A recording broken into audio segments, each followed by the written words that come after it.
Hi guys, welcome to the video. My name's Andy Kidd and I'm a muscle activation specialist, and I use Be Activated to improve athletes' performance. And today I want to talk to you about pain. So any kind of hip pain, back pain, and one tip. I'm going to go over one tip that might relieve that pain and make it less severe. Now, I say this with a disclaimer. I'm not a physio.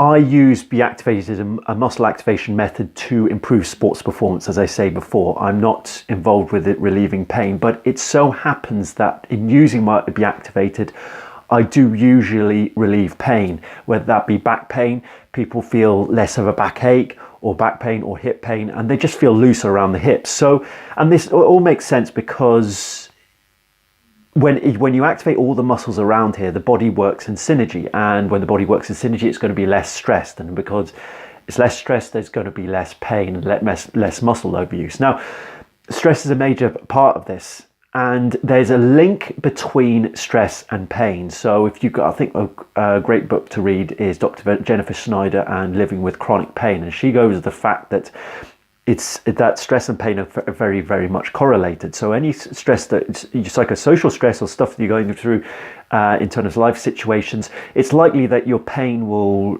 get worse during those periods. So the big thing that will actually relieve pain is stress. So we have to lower the stress in our bodies and chill out. And the way to do that is I use an activation, and this is the foundation activation I use in Be Activated, that works really well in reducing any backache or knee pain, even hip pain or back pain. It works really well in relieving the pain and making it less severe. And that foundation is working on the diaphragm and working on breathing. Now, I yap on about breathing a hell of a lot, and for good reason, because none of us are doing it properly. None of us are spending time, and we're not opening us up, being open-minded into the fact that simple things can make all the difference, and simple things that take about a couple of minutes can make all the difference as well. And this is one of the things. So working on your breathing and activating the diaphragm can do great things to your pain, because it simply lowers the stress in the body. Lower the stress and the pain goes down.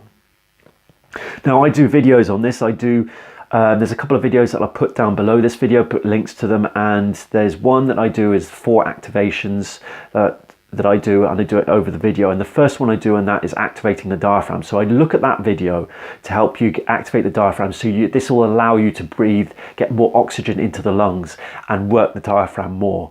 And also the second one is the breathing video I do. So that will go into more detail of how to get the breathing right, but I'll go over it just very briefly now.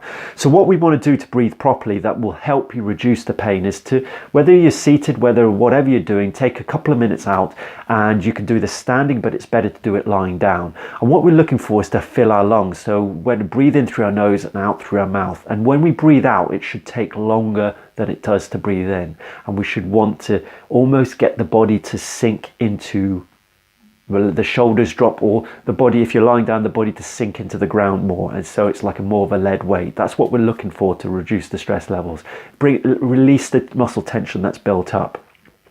So you do that with breathing in through your nose and out through your mouth. And what you want to do is look for a doming up of the stomach, and make sure there's minimal lift in the chest. So we don't want all this going up. That means the breath is not going deep enough into the lungs. So we want to make sure we're using the bottom half of the lungs, make sure the stomach domes up, make sure that the breath is going deep enough down there. So if you put your finger below your belly button, that's where you want to aim your breath at. So if you breathe in,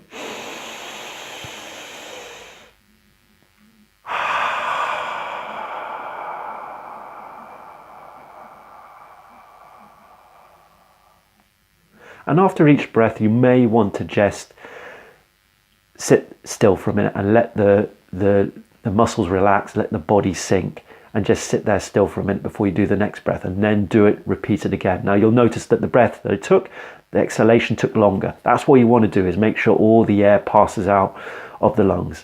And once you do that for about 10 to 15 breaths, you may feel, it's usual, you may feel maybe a release in the back, pain or knee pain, you may feel a difference. Now, if it doesn't happen, just let it go and just carry on with your daily activities. What you may need is you just not concentrating on it so much and just get on with what you're doing.